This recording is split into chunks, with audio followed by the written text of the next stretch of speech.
ला हौला वला कुव्वता इल्ला बिल्लाहिल अलिय्यिल अज़ीम। औज़ु बिल्लाहि मिनश शैतानिर लईनिर रजीम। बिस्मिल्लाहिर रहमानिर रहीम।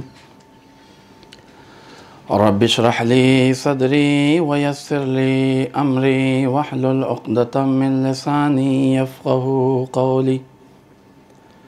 अल्हम्दुलिल्लाहि रब्बिल आलमीन बारिइल ख़लाइक़ि अजमईन बाइसिल अंबियाइ वल मुरसलीन वस्सलातु वस्सलाम वत्तहिय्यतु वल इकराम अलन नबीइल उम्मीइल मक्कीइल मदनीइल हाशिमीइल क़ुरशी सय्यदना व नबीना व शफ़ीइ ज़ुनूबिना इंशा अल्लाह अबिल क़ासिम मुहम्मद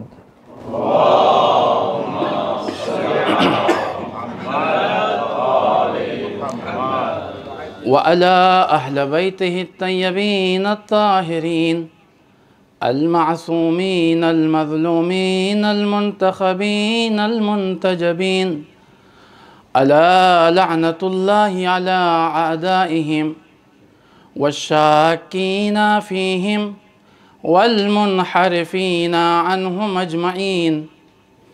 अम्मा बअदु फ़क़द क़ाला अमीरुल मोमिनीन अली इब्न अबी तालिब अलैहिस्सलातु वस्सलाम इलाही कफ़ा बिइज़्ज़न अन अकूना लका अबदा। सल्लल्लाहु अलैहि मोहम्मद व अला मोहम्मद।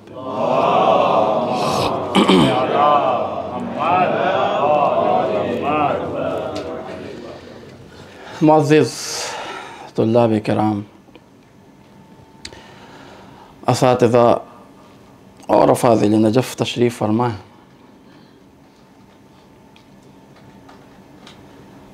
हुक्म की तामील के लिए मिंबर पे हाज़िर हुआ हूँ और दो चार बातें आपकी खिदमत में पेश करके आपकी ज़हमत को तमाम कर दूँगा। एक सलवात पढ़ दें मोहम्मद व आले मोहम्मद पे।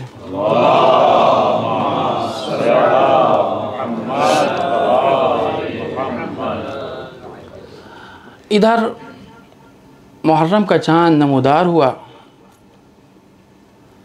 गोशे गोशे में, कोने कोने में, जिस जगह पर भी इमाम हुसैन अलैहिस्सलातु वस्सलाम के चाहने वाले थे, हर एक ने अपने अपने इलाक़े के रस्म व रवाज के मुताबिक इमाम हुसैन अलैहिस्सलातु वस्सलाम के लिए फ़र्श अज़ा बिछा दी। हर एक बढ़ चढ़ कर अज़ादारी सैयदुश शुहदा में हिस्सा लेना चाहता। और ये आज से नहीं है, 14 सदियाँ बीत गईं। इन 14 सदियों में हर सदी में मुसलसल इमाम हुसैन अलैहिस्सलातु वस्सलाम की अज़ादारी बर्पा की जा रही है और इंशाअल्लाह क़यामत तक ये अज़ादारी बर्पा की जाएगी। लेकिन हम आहो बुका भी कर रहे हैं, हम स्याह परचम भी लगा रहे हैं, हम मातमदारी भी कर रहे हैं, हम सब कुछ कर रहे हैं, इन 14 सदियों से करते आ रहे हैं। लेकिन हर एक के ज़हन में, चाहे वो मुखालिफ़े अज़ा हो, चाहे वो हामी अज़ा हो, हर एक के ज़हन में एक सवाल ज़रूर गर्दिश करता है। वो क्या कि ये अज़ादारी कब तक, इस अज़ादारी का सिलसिला कब तक बाकी रहेगा और इस अज़ादारी का हदफ और मकसद क्या है। हर एक के ज़हन में ये सवाल ज़रूर गर्दिश कर रहा है और हर इंसान अपने अपने फ़िक्र की सतह के एतबार से उसका जवाब भी रखता है। किसी को ये मजलिस इसलिए करनी है कि उसके कारोबार में बरकत हो जाए, किसी को ये अज़ादारी इसलिए करनी है कि उसे इस बात का एहसास है कि उसके अमाल इस काबिल नहीं हैं कि इन आमाल के ज़रिए से जन्नत तक पहुंचा जा सके, लिहाजा अज़ादारी की जाए। किसी का ख्याल ये है कि ये अज़ादारी चूंकि हमको अपने आबा व अजदाद से विरसे में मिली है, लिहाजा हम अपने आबा व अजदाद के विरसे को बाकी रखेंगे। हर एक अपने एतबार से जवाब रखता है, लेकिन इंसाफ का तकाजा क्या है? इंसाफ का तकाजा यही है कि जब बादे शहादत इमाम हुसैन अलैहिस्सलातु वस्सलाम, अइम्मा अलैहिमुस्सलातु वस्सलाम का एक ख़ास एहतमाम रहा है आज़ादारी के लिए, तो हमारी जिम्मेदारी भी है और इंसाफ का तकाजा भी है और शियों का तुर्रे इम्तियाज भी रहा है कि हम अपनी राय के मुताबिक आज़ादारी ना करें, अइम्मा अलैहिमुस्सलातु वस्सलाम के अक़वाल के मुताबिक आज़ादारी करें। तो आए हम अइम्मा अलैहिमुस्सलातु वस्सलाम की खिदमत में सवाल करें कि क्या आज़ादारी यानी हम सिर्फ मरसिया पढ़ लें? आज़ादारी यानी हम सिर्फ मजलिस कर लें? आज़ादारी हम सिर्फ नौहा पढ़ लें? आखिर हम क्या करें? इमाम जाफर सादिक अलैहिस्सलातु वस्सलाम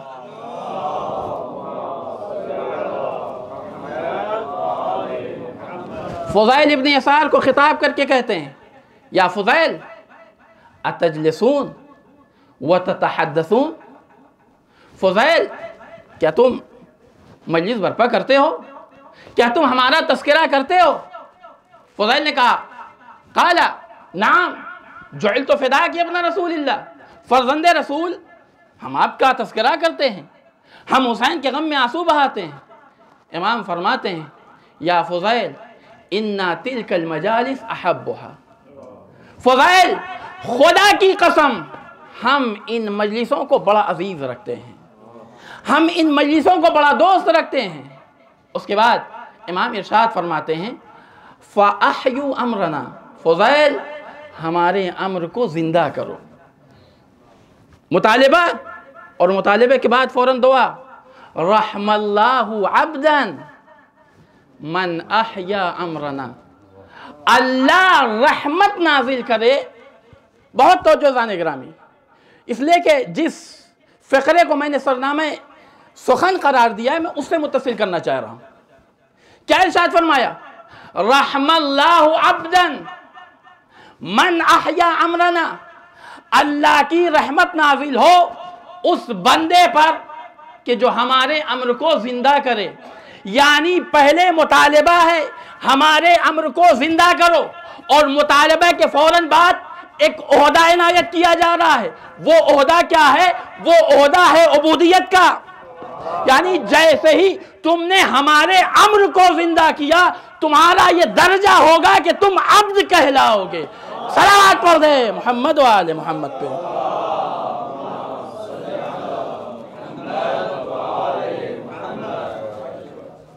और मैं इसी अब्द के हवाले से आपकी खिदमत में गुफ्तगू करना चाहता हूं।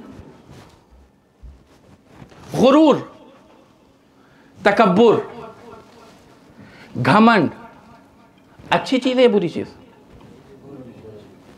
मैं ये कहूं मैं बड़ा इज्जतदार इंसान हूं, इसलिए कि मेरा राबिता नजफ के बड़े बड़े लोगों से है।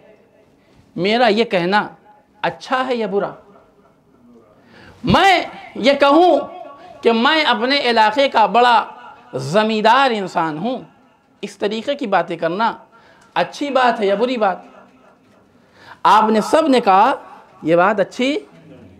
अगर मैं जुमले को तब्दील करूं और मैं ये कहूं कि मैं बड़ा इज्जतदार इंसान हूं, मेरी बहुत बड़ी इज्जत है इसलिए कि मैं आले मोहम्मद अलैहिस्सलातु वस्सलाम का नौकर हूं।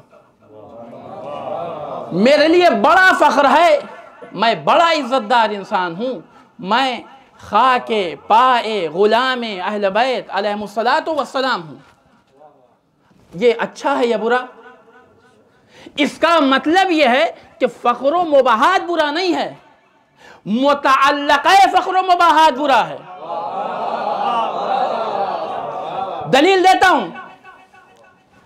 फितरुस से बालों पर किस लिए छीने गए?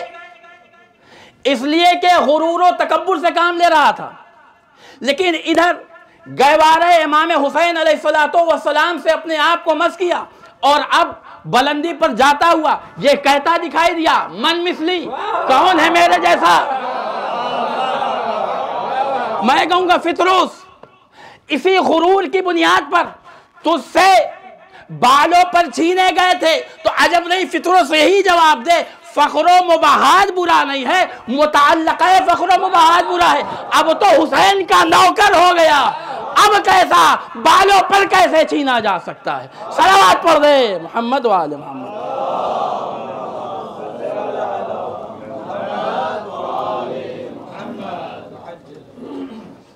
अमीर अल मोमिनीन अली इब्न अबी तालिब अलैहिस्सलातु वस्सलाम, उनके पास वो तमामी चीज़ें हैं या नहीं कि जिसकी बुनियाद पर फ़ख्र कर सकते हैं।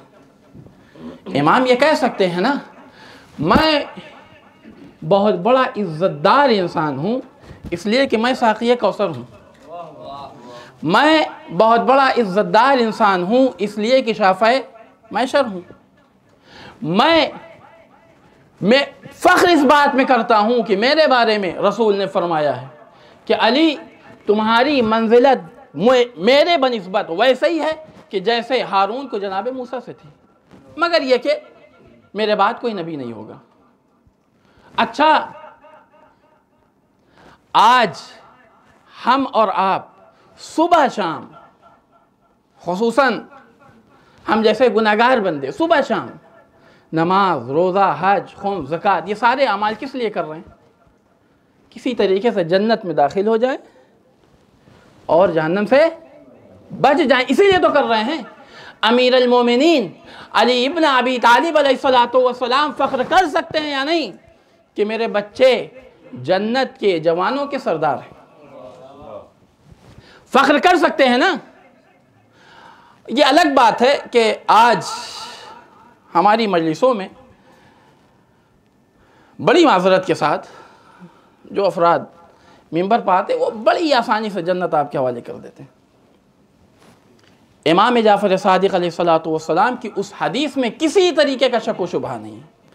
मम बका अलल हुसैन अबका व तबाका वजबत लहुल जन्ना, जो हुसैन के गम में रोए, रुलाए, रोने जैसी सूरत बना ले, उस पर जन्नत वाजिब है।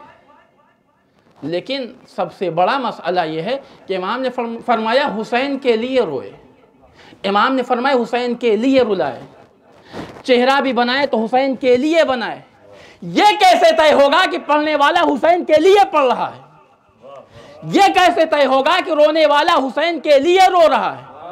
अगर हुसैन के लिए है तो यकीनन इमाम की जमानत है। इमाम फरमाते हम जमानत लेते हैं कि जन्नत वाजिब है, लेकिन तुम इस यह साबित करो कि यह इमाम हुसैन के लिए था, गैरों के लिए नहीं था।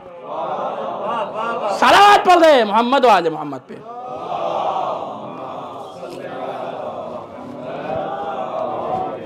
ऐसे ही हमारी तरह, हम जैसे गुनाहगार बंदों की तरह,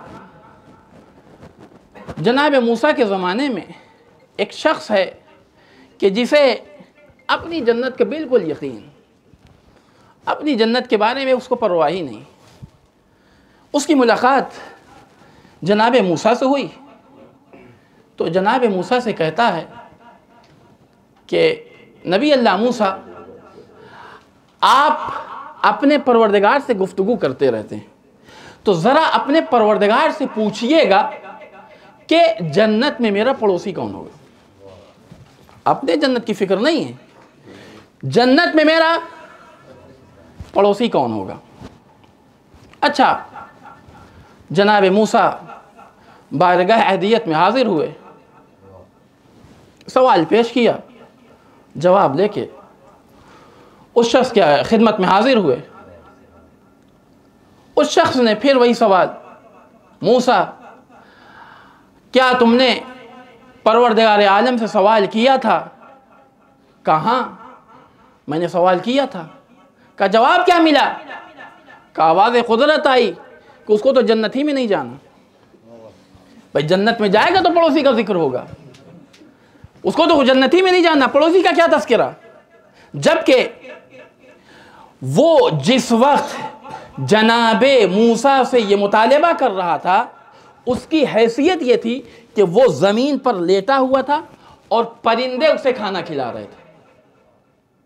उसके अपने हाथ सलामत थे, उसके बावजूद परिंदे उसे खाना खिला रहे हैं। बरजस्ता कहता है, मूसा क्या आपने नहीं देखा मेरी अजमत?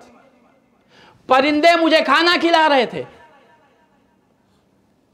मेरा ये वकार है, मेरी इबादतों की वजह से अल्लाह ने इन परिंदों को मुकर्रर किया है। उसके बाद आप कहते हैं कि मैं जन्नत में नहीं जाऊंगा। वजह तो बयान की होगी, सबब तो बयान किया होगा। कहाँ अल्लाह ने वजह बयान किया है? का क्या वजह बयान किया है? का बेहतर तुम जानते हो, तुम तो फला इलाके के रहने वाले हो। इस बयाबान में क्या कर रहे हो? इस जंगल में क्या कर रहे हो? ओ फिर कहता है मूसा, मेरे इलाके के लोग बेदीन थे, मेरे इलाके के लोग गुमराह थे। मैंने ये सोचा कि इनके दरमियान रहकर मैं अपना दीन क्यों बर्बाद करूं, मैं अपना मजहब क्यों बर्बाद करूं। कोई ऐसी जगह तलाश की जाए कि जहां पर अल्लाह की इबादत की जाए। अजब नहीं, जनाबे मूसा ने आवाज़ दी, अल्लाह को यही बात तो नागवार गुजरी है, तुमने अपने नजात की फिक्र की, अल्लाह के दीगर बंदों के नजात की फिक्र नहीं की। खुदा खुद गलत इंसान को पसंद नहीं करता। एक सलावत पढ़ दे मोहम्मद व आले मोहम्मद पे।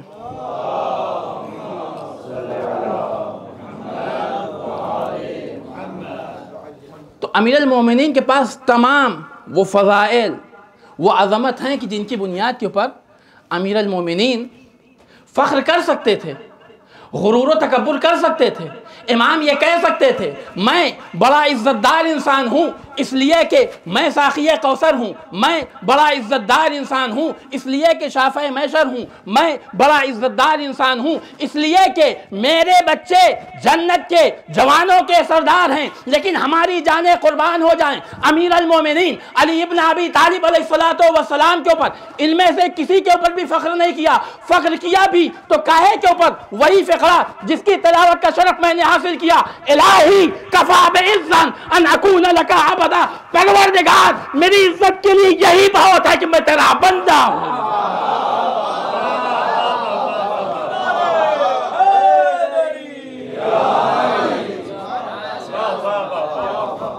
सलवात पढ़ दे मोहम्मद व आले मोहम्मद पे।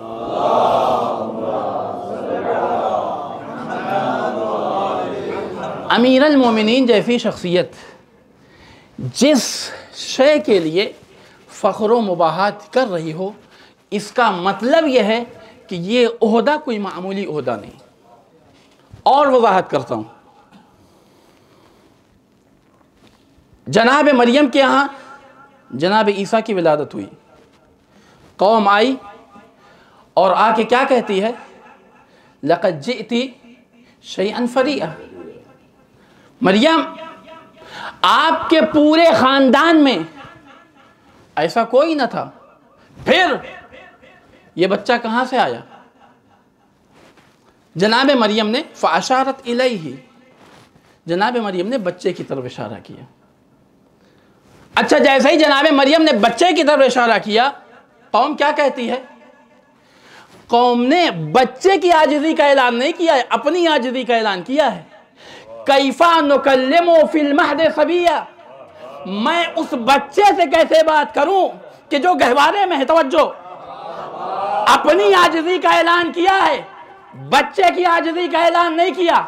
इधर कौम मुखातब हुई बच्चे की तरफ, जनाब ईसा गोया हुए, इन्नी अब्दुल्ला आतानी अल किताब वजअलनी नबिया। मैं कहूँगा, ए नबी अल्लाह ईसा, आप पहली बार गोया हैं, आप पहली बार खिताब कर रहे हैं। ये पहले ओहदे उबूदियत का तस्करा क्यों? पहले अपने साहिब शरीयत होने का ऐलान कीजिए, पहले अपने नबूवत का ऐलान कीजिए। आप इस तरीके से भी तो कह सकते थे, आतानी अल किताब वजअलनी नबिया व इन्नी अब्दुल्लाह, कि मुझे नबी बना के भेजा गया है, मुझे किताब दी गई है और मैं अल्लाह का बंदा हूँ। अजब नहीं जनाब ईसा आवाज़ दें, यही तो बताना चाहता हूँ। जब तक उबूदियत का ऐलान न करूँ, न किताब मिलने वाली है, न नबूवत मिलने वाली है। सलावत पढ़ दे मोहम्मद व आले मोहम्मद पे।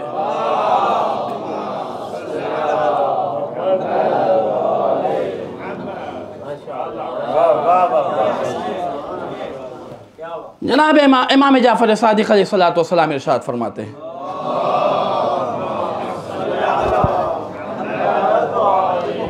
जनाब इब्राहीम को जो सबसे बड़ा ओहदा इनायत किया गया है, उस ओहदे का नाम है इमामत।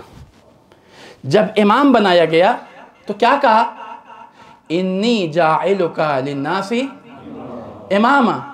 इमाम जाफर सादिक फरमाते हैं, इन्नल्लाह तबारका व तआला इत्तखज़ा इब्राहीमा अब्दन क़ब्ला अन यत्तखिज़हु नबिय्या, इत्तखज़हु नबिय्या क़ब्ला अन यत्तखिज़हु रसूला, इत्तखज़हु रसूला क़ब्ला अन यत्तखिज़हु खलीला, इत्तखज़हु खलीला क़ब्ला अन यजअलहु इमामा।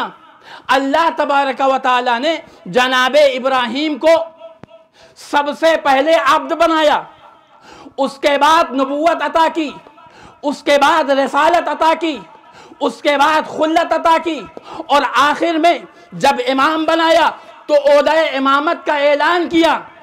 लेकिन पहला मरहला है उबूदियत का।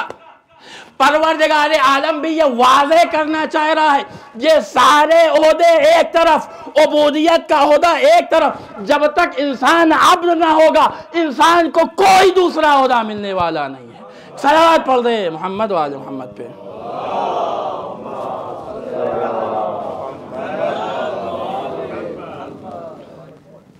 अच्छा, जब अंबिया का भी किसी भी ओहदे का ऐलान किया गया तो सबसे पहले ओहदा उबूदियत का ऐलान किया गया। अमीर अल मोमिनीन भी किसी शय में अगर फ़ख्र व मुबाहत करते दिखाई दे रहे हैं तो वो है उबूदियत। इसका मतलब यह है कि उबूदियत कोई मामूली ओहदा नहीं है। अब्द कहते किसे हैं? गुज़िश्ता ज़माने में लोगों के दरमियान बड़ा इंसान उसे तसव्वुर किया जाता था कि जिसके पास ज़्यादा घोड़े हों, ज़्यादा ऊँट हों, ज़्यादा कनीज़ें हों, ज़्यादा ग़ुलाम हों, उसे बड़ा इंसान तसव्वुर किया जाता था। एक शख्स है कि जिसके पास ग़ुलामों की कमी नहीं, कनीज़ों की कमी नहीं, बाज़ार से निकला, एक नहीफ सा कमज़ोर सा ग़ुलाम बाज़ार में खड़ा है और बेचने वाला उसकी बोली लगा रहा। ये उसके करीब गया और जाने के बाद सवाल करता है कि क्या इसे फ़रोख्त करोगे, क्या इसे बेचोगे? लाया ही बेचने के लिए। कितने में? मिसाल के तौर के ऊपर अगर बाज़ार में उसकी कीमत 2 दीनार थी तो वो 4 कह रहा था। कहा 4 दीनार क्यों? कहा 4 दीनार इसलिए कि ये उबूदियत के मतलब को जानता है। तवज्जो। कहा अच्छा। उस ग़ुलाम को लिया, घर में दाखिल हुआ, दीगर ग़ुलामों के हवाले किया, कहा कल से इसे खाना पानी ना देना। खाना पानी बंद कर दिया गया। दूसरे दिन आज से इसको कोड़े भी लगाओ। तीसरे दिन इसके हाथ पसे पुष्ट बांध दिया जाए। अच्छा, ये सारे मज़ालिम जब कर चुका, अब इस ग़ुलाम को पेश किया गया। खैर है, मुझे एहसास है कि मैंने बिला वजह तुम्हें क़ैद किया है। मुझे इस बात का एहसास है कि मैंने बिला वजह तुम पर कोड़े लगाए। मुझे इस बात का एहसास है मैंने बिला वजह तुम्हारे हाथ बांधे। अच्छा, जैसे ही वो अपने गुनाहों को गिना रहा है, अपने जुल्म को गिना रहा है, वो हर गुनाह या हर जुल्म के जवाब में ये कहता दिखाए, आप जानिए, आपने जो किया आप जानिए। वो इंसान झुंझला के ये कहता है कि तुम बार बार ये आप जानिए कह रहे हो, तुम्हें अज़ियत नहीं हुई, तुम्हें तकलीफ नहीं हुई? बरजस्ता कहता है हम तो ठहरे तेरे बंदे। अब्द का काम यह है कि मालिक जिस हाल में रखे, तवज्जो, अब्द का काम यह है, मालिक जिस हाल में रखे बंदा उसी हाल में खुश रहे। अरे हम भी तो किसी के बंदे हैं, हमारा भी तो कोई मालिक है। तो अब भाई ये ना हो कि हम ये सवाल करते दिखाई दे, परवरदिगार तूने उसको दौलत क्यों दे दी, परवरदिगार तूने उसको शोहरत क्यों दे दी। हम हैं बंदे, वो है मालिक। परवरदिगार जिस हाल में रखे, बंदे का काम है राजी रहना, बंदे का काम है खुशनूद रहना। एक सलावत पढ़ दे मोहम्मद वाले मोहम्मद पे।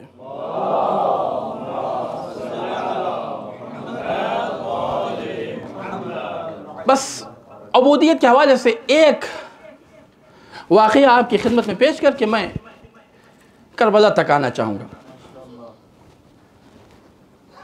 जाबिर इब्न अब्दुल्ला अंसारी आप बेहतर जानते हैं कि इनके ज़रिए से इमाम ने, रसूल इस्लाम ने पैगाम सलाम इमाम तक पहुँचाया था।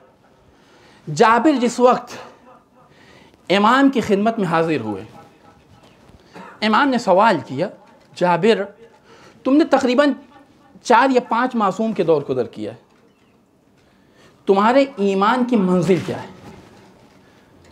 जाबिर ने कहा, फर्जंद रसूल हम कहाँ, हमारा ईमान कहाँ, हम कैसे अपने ईमान को आपके सामने पेश करें। इमाम ने फरमाया, नहीं जाबिर हुक्म है। कहा, फर्जंद रसूल जब आपका हुक्म ही है तो आप सुनिए कि मैं इतने मासूम के दौर को दर करने के बाद इस नतीजे पे पहुंचा हूं कि मैं ज़ईफ़ी को जवानी पे तरजीह देता हूं, मैं बीमारी को सेहत पर तरजीह देता हूं, मैं फ़कीरी को दौलत पर तरजीह देता हूं। क्यों?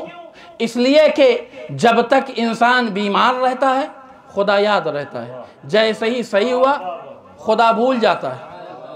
जब तक इंसान फ़कीर रहता है हमेशा हाथ बारगाह खुदाबंदी में फैले होते हैं, लेकिन जैसे ही दौलतमंद हो गया खुदा को फरामोश कर देता है। और जवानी में कहाँ इंसान को तौफीक होगी कि वो इबादत करे, जब ज़ईफ़ हो जाएंगे तब कहीं इबादत का मरहला है। तो मैं इन चीज़ों को दर्क करने के बाद इस नतीजे पर पहुँचा हूँ कि मैं ज़ईफ़ी, बहुत तवज्जो, मैं ज़ईफ़ी को तरजीह देता हूँ, मैं बीमारी को तरजीह देता हूँ, मैं फ़कीरी को तरजीह देता हूँ। इससे पहले कि मैं इमाम के जवाब को आपकी खिदमत में नक़ल करूँ, इंसाफ से बताइए कि जो जवाब जनाब जाबिर ने दिया है, क्या हम में और आप में से कोई ये जवाब दे सकता है? हम और आप सुबह शाम इस फिक्र में लगे हैं कि किसी तरीके से ज़ईफ़ ना होने पाए, हमेशा जवान रहें। हमारी सारी कोशिश है कि जैसे ही अगर खुदा न खास्ता बीमार हो गए तो सबसे पहले डॉक्टर की तरफ रुजू कर ले ताकि हम सेहतयाब हो जाएं। और दौलत का तो क्या कहना, कहीं से भी आए दौलत आनी चाहिए। तो जो जवाब जनाब जाबिर ने दिया है, क्या वो हम और आप जवाब दे सकते हैं? नहीं दे सकते। लेकिन उसके बावजूद इमाम क्या फरमाते हैं, जाबिर इतने मासूम के दौर को दर करने के बाद तुम्हारे ईमान की मंजिल बस यहीं तक रह गई। फर्जंदे रसूल ये हमारे ईमान की वजाहत है, ज़रा आप वजाहत कर दें कि सही ईमान क्या है।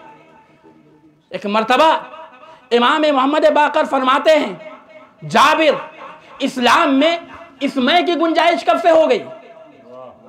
तुमने क्या कहा?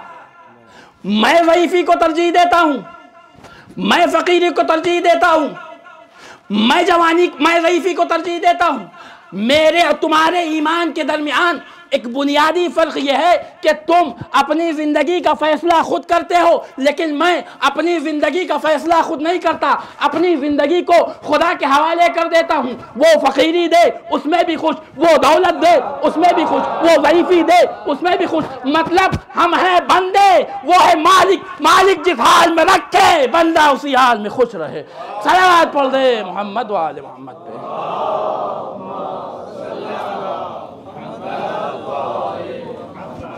हमारी जिम्मेदारी है कि हम मालिक की मर्ज़ी पर राज़ी रहें। अच्छा, मालिक की मर्ज़ी हासिल कैसे होगी? अल्लाह तो हमारे सामने है नहीं, हमें कैसे पता चले कि हमारा इमाम हमसे राज़ी है या नहीं। कहा इमाम हमारा परवरदिगार हमसे राज़ी है या नहीं। कहा परवरदिगार आलम से राज़ी होने का तरीक़ा, परवरदिगार आलम के राज़ी होने का तरीक़ा यह है कि हमारा इमाम हमसे राज़ी हो जाए। अगर हमारा इमाम हमसे राज़ी हो जाए तो यकीनन हमारा परवरदिगार हमसे राज़ी हो जाएगा। मैं फ़िलहाल मसाइब पे नहीं आ रहा हूँ। आप तसव्वुर कीजिए कि इंसान इस दुनिया में सबसे बड़ी कुर्बानी अगर कोई पेश कर सकता है तो उस कुर्बानी का नाम है जान की कुर्बानी। करबला में जो अफराद आए हुए हैं इन सब को पता है कि हम बचने वाले नहीं, हम सब के सब कुर्बान हो जाएंगे। जनाब मुस्लिम इब्न औसजा कहते हैं कि मैंने देखा, मैंने पहले ही जिक्र किया, मसाइब पे नहीं आया। जनाब मुस्लिम ने देखा इमाम हुसैन अलैहिस्सलातु वस्सलाम को, इमाम एक जगह बैठे हुए हैं और वाक़िल्लत नासिरा। जनाब मुस्लिम इब्न औसजा सबसे बूढ़े सहाबी हैं करबला में।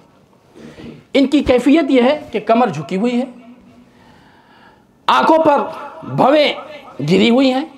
जैसे ये कैफियत देखी, जनाब मुस्लिम इब्न औसजा ने पट्टे बांधे।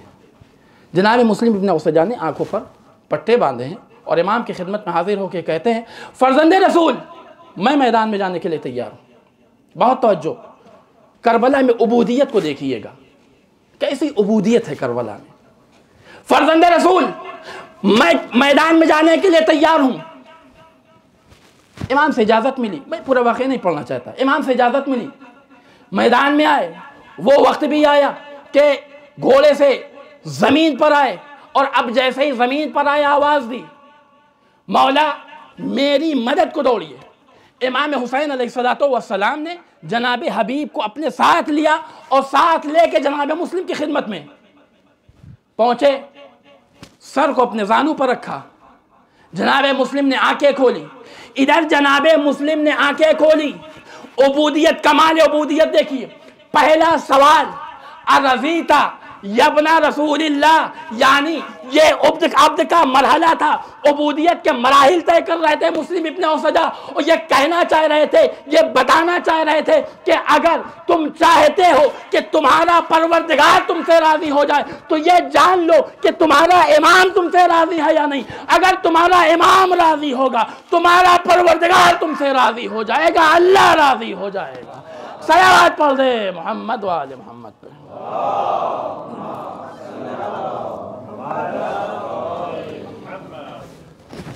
एक और सलवात पढ़ दे मोहम्मद वाले मोहम्मद पे।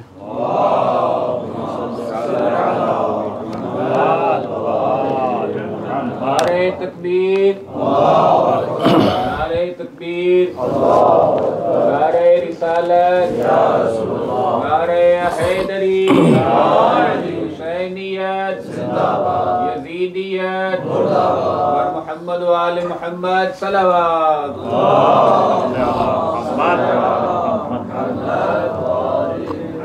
चूँकि मुझे हुक्म भी दिया गया था कि मसाइब के हवाले से कि जनाब सैयदा और जनाब ज़ैनब सलामुल्लाह अलैहा के मसाइब को आपकी खिदमत में पेश किया जाए, तो मैं अपनी बात को बस मुख्तसर करते हुए रब्त मसाइब,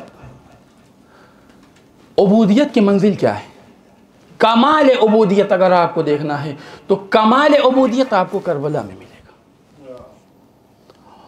और किसे अब्द का खिताब कर रहे हैं? इमाम जाफ़र सादिक, जो इमाम हुसैन अलैहिस्सलातु वस्सलाम की मजलिस को बर्पा करें, उसे ओहदा उबूदियत का दर्जा इनायत किया है। रवायत कहती है कि इमाम जाफ़र सादिक अलैहिस्सलातु वस्सलाम का दस्तूर ये रहा है कि अगर इमाम की खिदमत में कभी इमाम हुसैन का ज़िक्र हो जाए तो पूरे दिन फिर इमाम के चेहरे पर तबस्सुम के आसार नहीं मिलते थे। अगर कभी मजलिस का ज़िक्र हो जाए तो फिर इमाम की बेकरारी और बेचैनी का ये आलम होता था कि इमाम की बेचैनी और बेकरारी को देख के ख़ुद सहाबा गिरिया करते थे। रवायत है कि एक सहाबी जो इमाम की खिदमत में मुसलसल हाजिर हो रहा था, एक दिन इमाम की खिदमत में हाजिर ना हो सका। कहीं पर मजलिस बर्पा की गई थी, उस मजलिस के लिए वो गया हुआ था, लिहाजा इमाम की खिदमत में हाजिरी न दे सका। अब दूसरे दिन जब इमाम की खिदमत में सवाल आया, इमाम ने पहला सवाल, खैर तो है, कल तुम बज़ में हाजिर नहीं हुए, कल तुम्हारी हाजिरी नहीं हुई, खैरियत तो है, कोई मसला पेश आ गया था? अच्छा, सहाबी अपने इमाम की रियायत करते हुए चाहता है कि इमाम को ये न बताए कि वो मजलिस में गया था। क्यों? इसलिए कि अभी हुसैन का तस्करा होगा, मेरा इमाम बेचैन हो जाएगा, मेरा इमाम बेकरार हो जाएगा। अजरुकुम अल्लाह। कहता है, मौला मैं किसी ज़रूरी मसरूफियात में फंस गया था, इस वजह से मैं आपकी बज़ में हाजिर ना हो सका।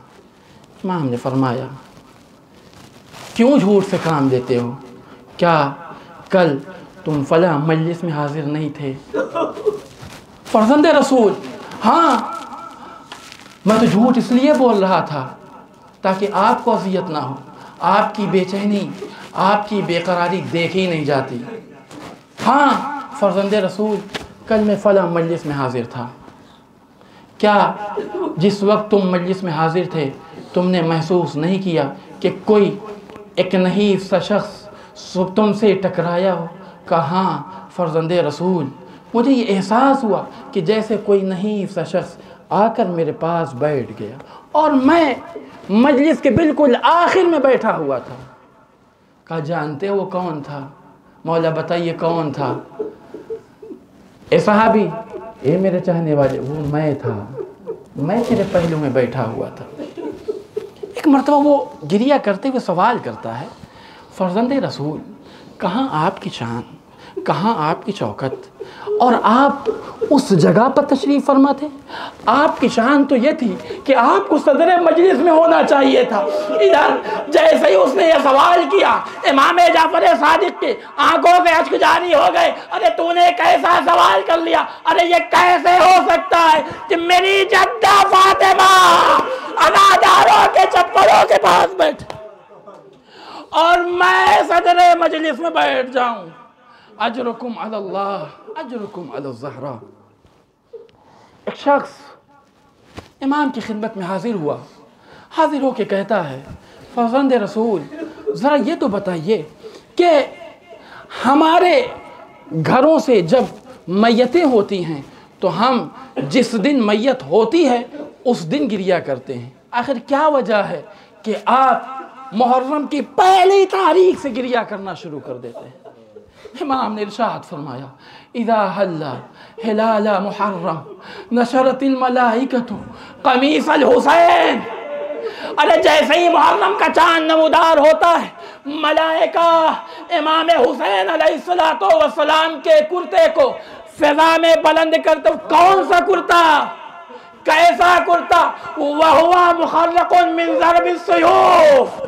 अरे वो कुर्ता कि जो तलवारों से छलनी हुआ हो, मुलत्तखुन बिद्दमा, अरे खून का आलूद हो, वो कुर्ता मलाइका आसमान में बुलंद करते हैं। हाँ अज़ीज़ो, यह उसी कुर्ते की बात की जा रही है कि जिस कुर्ते को जनाबे फातिमा ज़हरा सलामुल्लाह अलैहा अपने हाथ में लेंगी, आवाज़े कुदरत आएगी। आदम अपनी आँख नीची करो, नूह अपनी आँख नीची करो, ईसा अपनी आँख नीची करो। ए मेरे हबीब मोहम्मद, आप भी अपनी आँखें नीची कर लीजिए। ए अली, आप भी अपने आँखें नीची कर ली। क्यों? अरे मेरी कनीज़े खास आना चाहती और जनाबे फातिमा ज़हरा उसी कुर्ते को लेकर मैदान महशर में हाजिर होंगी। परवरदिगार, मेरे बच्चे का क्या कसूर था? अजरुकुम अल्लाह, अजरुकुम अल-ज़हरा। मसाइब का बस एक गोशा जनाब ज़ैनब के हवाले से आपकी खिदमत में पेश करके आपकी ज़हमत को तमाम कर दूँ। आप तसव्वुर कीजिए कि जनाब ज़ैनब को कितनी मोहब्बत थी अपने भाई से, कितनी मोहब्बत थी। मैं एक हल्का सा इशारा आपकी खिदमत में करना चाहता हूँ। अरब का दस्तूर था कि जब किसी खातून की शादी होती थी तो उसके घर से उसके ससुराल कोई नहीं जाता था।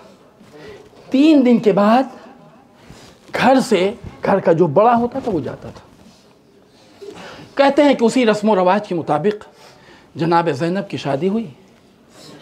उस वक्त जनाब ज़ैनब के साथ कोई नहीं गया।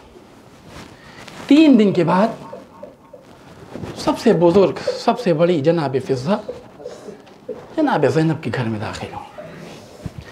जनाब ज़ैनब ने जैसे ही जनाब फ़िज़्ज़ा को देखा, जनाब फ़िज़्ज़ा ने जनाब ज़ैनब को देखा, आंखों से अश्क जारी हो गए। जनाब फ़िज़्ज़ा ने तसव्वुर किया कि यकीनन शादी का मौका है, माँ की याद आई होगी, बेटी माँ के गम में गिरगिरिया कर रही होगी। एक मर्तबा जनाब फ़िज़्ज़ा कहती हैं, शहज़ादी आप गिरिया न करें, यकीनन ऐसे मौके पर माँ की याद आ ही जाती है, लेकिन मुझे अपनी माँ की जगह समझिए। एक मर्तबा जनाबे ज़ैनब ने जनाबे फ़िज़्ज़ा को मुखातब किया, अम्मा फ़िज़्ज़ा, अरे माँ की जुदाई अजीम जुदाई है, लेकिन ए अम्मा, मैं माँ की वजह से गिरिया नहीं कर रही हूँ। ए शहज़ादी, फिर गिरिए की वजह क्या है, फिर आंसू बहाने की वजह क्या। एक मर्तबा गिरिया करते हुए जनाबे ज़ैनब ने फरमाया, ए अम्मा फ़िज़्ज़ा, 3 दिन हो गए मैंने अपने भाई हुसैन को नहीं देखा। अजरकुम अल्लाह, अजरकुम अल-ज़हरा। जरा तसव्वुर कीजिए कि जो ज़ैनब अगर अपने भाई को 3 दिन तक न देखे, बर्दाश्त न कर सके, अरे उस ज़ैनब पर क्या कैफियत रही होगी। जनाबे इमाम हुसैन ने जब दरे खैमा पाके कहा होगा, या ज़ैनब, या उम्मा कुलसूम, या रुक़ैया, अलैकुन्ना मिन्नी अस्सलाम, अजरकुम अल्लाह, अजरकुम अल-ज़हरा। इसीलिए रवायत कहती है, जैसे ही इमाम हुसैन आखिरी रुखसत के लिए खैमे में आए, ज़ैनब को सलाम किया। एक मर्तबा जनाबे ज़ैनब दौड़ के आई, अपनी बाहें हुसैन के बाहों में डाल दी। ए भैया, मैं अपनी कमाई न लुटने दूंगी, ए भैया, मैं आपको मैदान में न जाने दूंगी। बस आखिरी रवायत और आपकी ज़हमत तमाम। अजीज़ों, ज़रा तसव्वुर कीजिए, जिस ज़ैनब को ये बर्दाश्त न हो कि वो अपने भाई को 3 दिन अगर न देखे, बेकरार हो जाए, बेचैन हो जाए, ज़रा तसव्वुर कीजिए उस ज़ैनब पर क्या गुजरी होगी जब एक टीले से देखा होगा माजाए के सीने पर शिब्र कुंद खंजर लिए दिवा करना चाहता। जनाबे ज़ैनब आखिर किसको बुलाए, अरे किसको मदद के लिए पुकारे। उमरे साद को खिताब किया, ए पिसरे साद, तू खड़ा देखना, मेरा माजाया।